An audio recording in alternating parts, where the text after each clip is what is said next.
Seperti kita ketahui bersama, kita mempunyai Undang-Undang Nomor 42 Tahun 1999 tentang jaminan fidusia. Di sini saya akan mencoba mengkritisi Undang-Undang Nomor 42 Tahun 1999 tentang jaminan fidusia. Dan saya pun akan berbicara di sini masalah fidusia online dengan berbagai permasalahan. Pertama-tama, filosofi dikeluarkannya Undang-Undang 42 tahun 1999 itu bahwa diharapkan dengan Undang-Undang 42 tahun 99 ini akan lebih memberikan rasa keadilan, kemanfaatan dan kepastian hukum bagi para pihak atau para stakeholder yang berkaitan dengan undang-undang tersebut. Kita tahu bahwa Undang-Undang Jaminan Fidusia di pasal 5 itu wajib dibuat dengan akte notaris. Itu wajib, ya. Berbeda dengan dahulu, tidak ada ketentuan wajib, ya, dalam bahasa Indonesia. Kemudian pasal 11 wajib didaftarkan, asas publisitas. Kreditur yang melaksanakan pendaftaran di kantor pendaftaran fidusia itu diharapkan nantinya mempunyai hak preferen karena ada lembaga pendaftaran. Kemudian pasal 13 Undang-Undang Jaminan Fidusia mengatur mengenai uraian benda-benda apa saja yang akan didaftarkan. Itu ya, itu harus dimuat di dalam pendaftaran fidusia. Itu kita ketahui yaitu adanya asas spesialitas. Kemudian diharapkan juga di dalam pasal 29 Undang-Undang Jaminan Fidusia, karena ada lembaga eksekusi di dalam pasal 29, tentunya lebih memberikan kepastian hukum dan rasa keadilan. Kemudian di dalam Undang-Undang Jaminan Fidusia di pasal 35, 36 itu ada sanksi pidana yang tegas terhadap pelanggaran ketentuan-ketentuan di dalam Undang-Undang 42 tahun 1999. Pelaksanaan Undang-Undang Jaminan Fidusia, saya meneliti dan menemukan ada beberapa hal yang perlu segera dilaksanakan amandemen terhadap Undang-Undang Jaminan Fidusia tersebut. Di antaranya yaitu pasal 11 Undang-Undang Jaminan Fidusia mengenai pendaftaran objek jaminan fidusia. Di sini tidak ada jangka waktu pendaftaran, sehingga ini potensi terjadinya fidusia ulang. Kemudian pasal 5 wajib dibuat secara notarial dalam bahasa Indonesia. Namun dilihat di penjelasannya tidak ada sanksi tegas. Sanksi tegasnya tidak ada, sehingga sampai hari ini pun disinyalir ada akte jaminan fidusia yang dibuat di bawah tangan. Ya. Kemudian pasal 7 adanya larangan fidusia ulang. Namun sampai dengan adanya fidusia online pun, data yang sebelum keluarnya fidusia online pun belum terjadi migrasi data yang akurat atau yang lengkap sampai hari ini, sehingga mungkin untuk melakukan pengecekan terhadap objek jaminan fidusia pun atau penelitian objek jaminan fidusia mana yang telah didaftarkan sampai sekarang belum dapat dilakukan dengan sempurna. Kita ketahui bersama, sebelum adanya fidusia online, ketentuan fidusia online dari pemerintah yaitu Peraturan Menteri Hukum dan HAM Nomor 9 Tahun 2013 tentang pemberlakuan pendaftaran jaminan fidusia secara elektronik tersebut, pendaftarannya masih secara manual. Kita di tiap tingkat provinsi melakukan pendaftaran jaminan fidusia. Dan di dalam Undang-Undang 42 tahun 1999 tidak ada satu pasal pun yang mewajibkan kepada pihak-pihak yang berkepentingan terhadap objek jaminan fidusia untuk dapat melakukan pengecekan terlebih dahulu sebelum dibuatnya akte jaminan fidusia. Jadi tidak ada kewajiban pun bagi notaris sebelum melakukan pembuatan akte jaminan fidusia untuk melakukan pengecekan terlebih dahulu terhadap objek jaminan fidusia, karena memang tidak ada ketentuan di undang-undang yang mewajibkan, dan tidak ada pula pada waktu sebelum keluarnya fidusia online, sebelum diberlakukannya fidusia online, untuk ada loket khusus seperti di kantor pertanahan untuk melakukan pengecekan terhadap sertifikat hak atas tanah. Dengan tidak adanya kewajiban di dalam undang-undang dan peraturan-peraturan lainnya yang mewajibkan notaris terlebih dahulu untuk melakukan pengecekan terhadap alat bukti atau bukti kepemilikan dari objek jaminan fidusia, itulah yang menyebabkan di kemudian hari rawan terjadinya konflik atau sengketa dan terjadinya fidusia ulang. Karena begini, pada hari ini tanda tangan di depan notaris atas objek jaminan fidusia mesin A katakanlah, bisa saja kemudian 1 bulan kemudian debitur tersebut menandatangani akte jaminan fidusia dengan invoice yang sama di kantor notaris X. Jaminannya sama, mesin A. Nah, disinilah karena tidak bisa adanya akses untuk memonitor apakah invoice mesin A itu sudah terdeteksi dalam pendaftaran objek jaminan fidusia baik secara online atau secara manual pada waktu dahulu sebelum keluarnya fidusia online, itu tidak bisa diketahui. Nah, ini rawan sekali terjadinya konflik meskipun tidak ada kewajiban bagi notaris di dalam Undang-Undang Nomor 42 tahun 1999 kewajiban mengecek bukti kepemilikan sebelum membuat akte jaminan fidusia. Namun di sini mengacu kepada Undang-Undang Nomor 2 tahun 2014 mengenai jabatan notaris, notaris tetap harus melakukan pengecekan terlebih dahulu, karena roh di dalam Undang-Undang Nomor 2 tahun 2014 notaris itu adalah pejabat umum yang membuat akte autentik untuk bukti sebagai alat bukti di pengadilan. Diharapkan mempunyai kekuatan alat bukti di sini. Dan di sini juga notaris harus lebih hati-hati, teliti, hati-hati bekerja secara seksama. Seksama di sini yaitu tidak diwajibkan, tapi karena di dalam praktek banyak sekali timbul konflik sengketa akibat tidak terakomodasinya database mengenai jaminan fidusia yang sudah didaftar secara lengkap, maka ya sebaiknya notaris harus kedepannya ini lebih hati-hati dengan terlebih dahulu melakukan pengecekan bukti kepemilikan, terutama setelah keluarnya fidusia online ini. Kalau nanti Kementerian Hukum dan HAM sudah melengkapi ya input untuk terhadap bukti kepemilikan objek jaminan fidusia, saya kira nanti notaris harus juga melakukan pengecekan secara online. Namun per hari ini saya hanya melihat yang bisa dilakukan pengecekan berupa kendaraan bermotor. Nah, kalau berupa kendaraan bermotor, sedangkan objek jaminan fidusia kan tidak hanya kendaraan bermotor. Namun kalau kita lihat di dalam pasal 1 butir 4, benda yang merupakan objek jaminan fidusia adalah segala sesuatu yang dapat dimiliki dan dialihkan, baik yang berwujud maupun yang tidak berwujud, yang terdaftar maupun yang tidak terdaftar, yang bergerak maupun yang tak bergerak, yang tidak dapat dibebani hak tanggungan atau hipotek.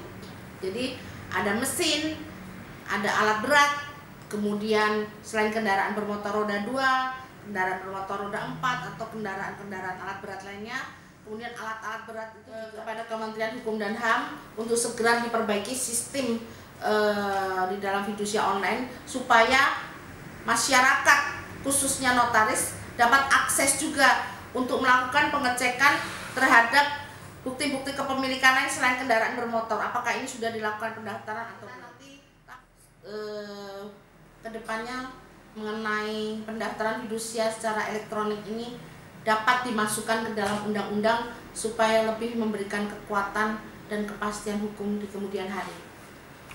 Kemudian juga masalah ada masukan kepada Kementerian Hukum dan HAM mengenai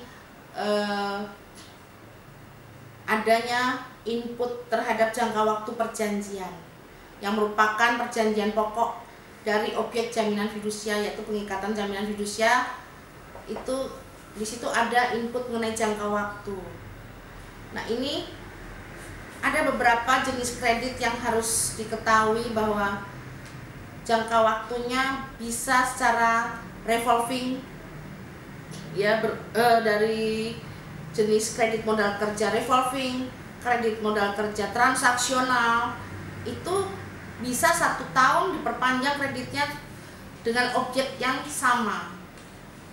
Nah, itu harus juga dipertimbangkan dan diperhatikan, apakah harus setiap berakhirnya 1 tahun kredit modal kerja transaksional dan revolving ini perlu dilakukan pembuatan akt roya, terus pembuatan fidusia baru, roya, pembuatan fidusia baru. Tentunya itu sangat berpengaruh terhadap jenis kredit modal kerja revolving tersebut sebagai pembiayaan kepada masyarakat. Jadi di sini juga ada yang menghambat masalah jangka waktu, di mana objek jaminan fidusia tersebut pada waktu didaftar pertama kali memang katakanlah menjadi objek jaminan kredit investasi. Kemudian 1 tahun kemudian debitur yang sama mendapatkan fasilitas kredit yang sama dari kreditur yang sama, menambah jenis kredit modal kerja revolving, modal kerja transaksional, atau perjanjian non cash loan dengan objek jaminan yang sama. Artinya objek jaminan yang sama untuk menjamin beberapa fasilitas kredit yang adanya bisa tidak pada saat yang sama, penandatangannya bisa 1 tahun kemudian, bisa 2 tahun kemudian. Itu yang sangat mengganggu di dalam fidusia online. Karena apa? Jatuh temponya kan tidak sama. Sehingga tidak bisa dikatakan pertama kali dia katakanlah kredit dengan investasi 3 tahun. Sebelum 3 tahun jatuh tempo, di tahun kedua mendapatkan fasilitas kredit modal kerja revolving. Kemudian di tahun ketiga mendapatkan perjanjian non cash loan. Nah, untuk mengukur, untuk yang kita input itu jangka waktu yang mana? Sedangkan yang pertama kali setelah keluarnya sertifikat jaminan fidusia itu kan sudah mengacu kepada jangka waktu yang pertama, sehingga ditakutkan ini jatuh temponya tidak sama. Nah, itu berpengaruh terhadap cara administrasi perjanjian kredit yang dibuat secara tertulis, dibuat secara notaril atau di batangan ini, itu berpengaruh karena sifatnya adalah perjanjian akte jaminan fidusia sifatnya adalah aksesoris dengan perjanjian pokoknya. Nah, ini perjanjian pokok yang pertama katakanlah sudah lunas, tetapi objek jaminan fidusia ini masih menunggu karena sifatnya joint kolateral, cross kolateral, tanggung renteng, sehingga kalau satu fasilitas sudah lunas sedangkan fasilitas lainnya belum lunas, itu tidak bisa dilakukan roya. Jadi masih menunggu fasilitas-fasilitas lain dinyatakan lunas oleh bank atau kreditur. Jadi mohon untuk masalah jangka waktu perlu pembahasan lebih mendalam dengan mengajak para stakeholder termasuk notaris sendiri, termasuk mungkin pihak bank bisa diajak untuk bagaimana memformulasikan sistem pendaftaran fidusia online dengan sifat kredit yang cross kolateral, joint kolateral atau tanggung renteng. Jadi itu masukan. Jangan sampai tadinya fidusia online untuk lebih cepat memberikan pelayanan, tapi ternyata nanti dampaknya malah tidak adanya kepastian hukum. Ada satu hal lagi yang ingin saya sampaikan untuk memberi masukan kepada Kementerian Hukum dan HAM dalam hal ini menyangkut masalah password dalam sistem fidusia online, supaya password itu hanya diberikan kepada notaris. Jadi akses sistem pendaftaran jaminan fidusia secara elektronik hanya diberikan kepada notaris aksesnya, tidak bisa kepada pihak lain. Karena apa? Inilah kerawanan yang harus dijaga bersama-sama. Mengingat ada fasilitas kredit selain hanya fasilitas pembiayaan kendaraan bermotor, di mana ada jenis kredit modal kerja transaksional yang betul-betul harus dikawal karena pencairannya adalah per batch, per transaksi, per prestasi. Pengikatannya pun per prestasi. Sehingga di sini adalah kontrol notaris dengan pihak bank. Kalau bank belum comply, belum mencairkan per transaksi notaris, notaris pun tidak akan melakukan pengikatan secara notarial terhadap objek jaminan fidusia. Nah, itu di sini notaris sebagai pejabat umum tentunya dipercaya untuk akses, karena dengan sistem pendaftaran objek jaminan fidusia ini, kewenangan notaris untuk lebih hati-hati semakin besar. Karena hanya dengan 7 menit semuanya sudah tercetak menjadi sertifikat jaminan fidusia. Jadi di sini pun notaris harus hati-hati, kontrolnya ada, khususnya untuk kredit-kredit tertentu yang pencairannya per transaksi. Misalnya untuk pembiayaan proyek yang pengikatannya harus per transaksi, kemudian pencairannya pun per transaksi, sehingga pengeluaran sertifikat fidusia pun akan dilakukan perubahan berulang-ulang. Tidak bisa sekaligus, katakanlah dia mendapatkan kredit modal kerja transaksional dengan plafon 10 miliar. Karena dia belum melakukan prestasi, pengikatan objek jaminan fidusia pun tidak bisa dilakukan. Nah, pengikatan objek jaminan fidusia baru bisa dilakukan per prestasi dia. Katakanlah dia sudah berprestasi 30%. Itulah yang notaris ikat. Itulah yang notaris nanti setelah diikat dia melakukan pendaftaran secara elektronik di fidusia online. Di sini pun harus sepengetahuan pihak bank. Jadi ada kerjasama terus-menerus. Inilah yang harus dijaga. Jangan sampai password untuk pendaftaran fidusia elektronik diberikan selain kepada notaris. Ini jabatan notaris itu adalah jabatan yang luhur, bermartabat, sehingga sebagai pejabat umum yang merupakan kepanjangan tangan dari pemerintah di bidang hukum perdata terhadap honorarium untuk lebih dikaji, mendalam, dan lebih lanjut. Karena apa? Kita membuat akte itu tidak hanya hitungannya lembar per lembar kertas, tapi di situ mengandung beban yang sangat berat, tanggung jawab yang berat yang harus dipikul oleh notaris, terlebih dengan adanya sistem fidusia online. Jadi mohon menghargai jabatan notaris itu tidak dari lembar per lembar kertas saja, tetapi dari harkat dan martabat notaris sesungguhnya. Miner's lady, stranger to